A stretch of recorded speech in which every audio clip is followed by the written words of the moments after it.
I thought maybe going into teaching, you know, and then when I was early 20s, I said, no, you should go to New York and try to do something with your funny voices. And did that for 4 years. And then things went to, you know, for a variety of reasons. I pissed off the Screen Actors Guild. And then who else did I piss off? How did you manage that? What did you do? Well, I taught the last regular job I had was I was a teacher in inner city Harlem. And it was horrible. It was, if you're not taught in the inner city, it's in America, in New York, it's one of the worst experiences ever. There, you face abuse every day. And suck my dick, you white ass motherfucker. And you can't punish the kids because the principal wants to keep his job, and the superintendent wants to keep her job. So it's sounds like Dangerous Minds. That movie. Did you not have a point where you all come together and then you're, you know, you'd like the hero of the day? No, I thought that there'd be like 2 kids that wanted to learn, and then a lot of them were just they'd failed 3 times. Yeah, and so they kept getting held back, and it was, and they were constant. There was a woman who was constantly pumping this race shit in their heads about, you know, they come from disenfranchised backgrounds, and well, that doesn't mean that they can't understand authors. You know, this bigotry of low expectations. Oh yeah, it's unreal. And so when that job ended, I think I ran into.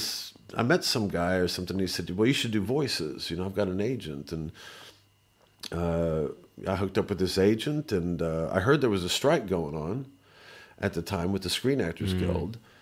And there was all this work coming in for people who weren't members of the union, which I wasn't. And I never saw a picket line, but it wouldn't have mattered anyway because the money was fucking good. You didn't see a picket? Yeah. I never saw any picket line. So I'd be sent to these auditions, and, you know, Heineken advert or something like that. And I'd go in, and I remember one day I went in and did a Volkswagen advert, and my only line was, "Step out of the car, please, ma'am." And they gave me $2,600 on the spot. But Jesus. You know, and I'd heard, and it was weird because I was in a play as well. And I remember saying, yeah, man, I'm doing these adverts. It's pretty cool. And this other guy in the cast, he said, you know, there's a strike going on. And I said, yeah, but I'm not a member of the union, so what's the matter? You know, so it was crazy. Anyway, I ended up getting cast in a TV advert after 6 months of this stuff. So is this, sorry to interrupt you, the Screen Actors Guild, that's just a union, is it? That's the union in America. Okay, so you pissed them off by not joining? No, what happened was I got cast in a TV advert. And then the strike ended as we were shooting that TV advert, and they said, congratulations, you're in a union job now, so you get to join the Screen Actors Guild. So I joined. Congratulations. Yeah, right. So I joined the Screen Actors Guild. I said, this is great. Then I'm going to have my cake and eat it too, you know? And then after about a couple months, they wanted me to come down to their office and discuss my membership. And they had it was very McCarthy-esque. They had like this panel of people, a big envelope with my name, with Franken written on it. And what had happened was the casting directors of these, you go in, you sign your name like, you know, I'm Will Franken, I'm working with Booked Agency before you do your audition. After the strike ended, all those casting directors gave those lists. This is what's been going on when you've been on strike. Is that kind of thing? Came to the Screen Actors Guild. So when it was all over, they go, okay, looks like Will Franken auditioned for... and I said, but I wasn't a member of your union. How much did he get paid for that? Because I want my cut. It's that, right? Is it that energy? No. They said I was banned for 3 years from the Screen Actors Guild for that. So I wasn't a member of the union. I did the jobs. But to me, I thought you were a scab, but I didn't know how the scab thing worked. But I tell you what, I don't like fucking unions. Oh, I fucking hate unions. I hate unions. So hang on, let me just... I'm a bit like retarded. So you went... You didn't know there was a strike going on. You didn't care because no one had tried to... It's not like you'd need to turn up and go, I need to join the union immediately before I go for a job, right? Yeah, well, that's the catch-22. You can't join the union unless you're on a union job, but you can't get a union job unless you're... You ever seen Dog Day Afternoon? Yes, I have. It's my favorite movie. And there's that scene where Al Pacino's being interviewed by the TV reporter, and he says, you could just get a job. You get a union job, you know, then you got to have a union job to get a union card. And it's like that. It's like I never thought I was ever going to join the Screen Actors Guild because I never went to a... Yeah, so you turned up. You didn't realize how much of an impact would have you working without joining the union. You'll join the union whenever it comes up. There's a strike going on, fine, I need to work. That's what I thought, yeah. And I gave them the $1,500 to join when they asked me to join. And then they took the $1,500, then told you you're banned? After a couple months. And then when they went through all the list of the casting list, it said, hey, this Franken guy went out there and auditioned during the strike. And So what was the issue? Was it that you owed them? Would you owe them stuff, or were they saying on principle you should have not worked? That's what they were saying. Yeah, on principle. So you're a member of the guild whether you like it or not. Yeah, there's a social contract for the Screen Actors Guild. They were saying there was shit in the New York newspapers at the time, like Richard Dreyfuss, Tim Robbins. You know those. They were coming out. We will go after whoever's working now with all the fury. They were really passionate about this more than any other like important topic.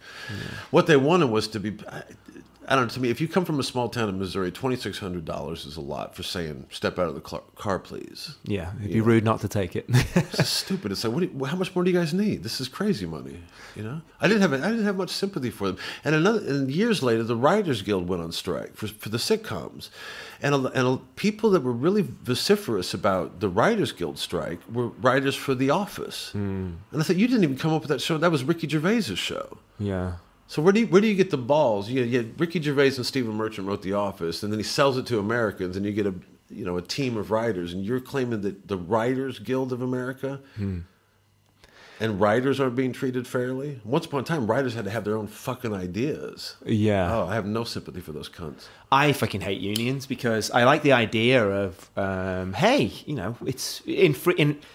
Someone works for me, they're not treating me correctly, but I need the job, so they're fucking me over in a bit because they know, well, where else are you going to go? Yeah. I can say, well, we're all going to group together and we're all going to strike. Yeah, the classic stuff of striking. The problem is when that becomes a right under when there's like...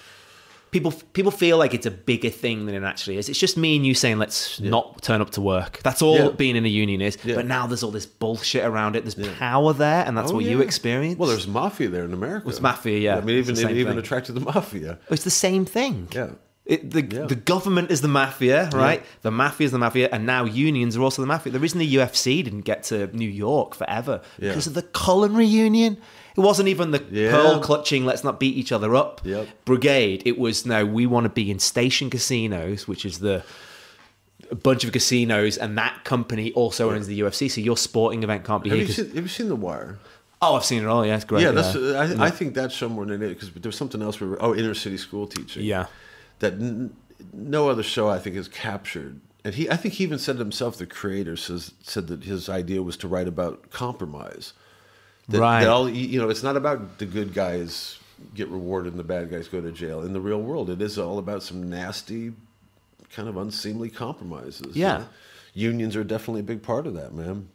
That was one thing. And then the other thing was that job that I was cast in was as a character called the Question Marquis, that TV advert, and that turned into a big fucking thing. I was an 18th century French marquis. We did, I think, 5 TV adverts. They were all going to be aired during some big college basketball championship in the States. It was like basketball's equivalent of the Super Bowl. Yeah. And they paid me $30,000 to do that. Jesus. It was the most money that I'd ever seen in my bank account ever. And then they put my face on Frisbees, and it was a lot of coffee cups. And then they flew me around the country to make personal appearances as this character. You'd made it? Yeah, you can find them on YouTube. If you look up Question Marquis, and I have a question mark goatee. Nice. It was really, and I didn't believe in the product, unfortunately. It was an online library when those .coms were. Yeah. So the idea was that you don't need to go to the library. You can spend more time for passion, Yeah, and nice. The Question Marquis, and it was that's awesome. Really hacky character. And then I had never hung out with people who'd like business people, ad execs with expense accounts before. And so the idea of free dinners and stuff as well was fancy dinners as well. I think a lot of what's gotten me into problems over the years is that I'm from Missouri. I'm a little hillbilly guy from Missouri who happens to be good at comedy, and so I would go to these French restaurants with these people, and they would say, "Will, you don't have to come with us because you're out of costume now, but if you like, we're going to go to dinner." And I knew that meant free dinner because of expense account. Yeah. And I was younger, and I was really hyperactive, and I felt like I was king of the world because I was this mascot. And my dad was wrong. I'm a mascot, Dad. I'm a superstar. I'm going to be I'm going to get an Academy Award soon. And I would just show off in these places, and I would do be crazy at the table and goof off. And then one night after eating dinner, they said, we're going to go to this place called the Hudson Club. And again, you don't have to go with us, but I thought, free drinks and tag along. We got in a limousine. Nice. I was being funny in the limousine. Then we get to the club, and it's the first time I was at one of those clubs where there's a velvet rope and a bouncer who points and says who's cool enough to go in. And I really fucking resented that. And all of a sudden, the funny stuff that I was doing for these ad guys, because they were loving it online. Oh, they loved it up to that point. Yeah. All of a sudden, I became very hostile. Whatever comedy I was doing was getting really angry because I really resented being at a club where somebody could arbitrarily just say yes, yes, no, yes. And I took my shirt off and I started dancing around like Mick Jagger. And one of the women from the company came up and said, "I don't think you're supposed to do that here." And I said, "Fuck them if that's their attitude." And then the next day, my agent called me up and said, "What happened with the Questia people? They pulled all the adverts." Everything. So this $1 million campaign, they chucked it all because of my behavior in that club. So I had that. I had the Screen Actors Guild black, and really it was just like I'm getting the fuck out of New York. I was heartbroken. I bet. And I chose North Carolina at random, but I forgot why that was such a long answer. I forgot why I even brought it up. Oh, it's good. This is a full of conversation. They're the best conversations. We're off the train now. You told me to go off on a tangent, so yeah, it's the train of thought. Hey, as long as the conversation's interesting, that's all that matters. I hope it is, man. Oh, dude, I'm loving this. Yes. I don't think I've ever talked about that on a podcast about the Screen Actors Guild.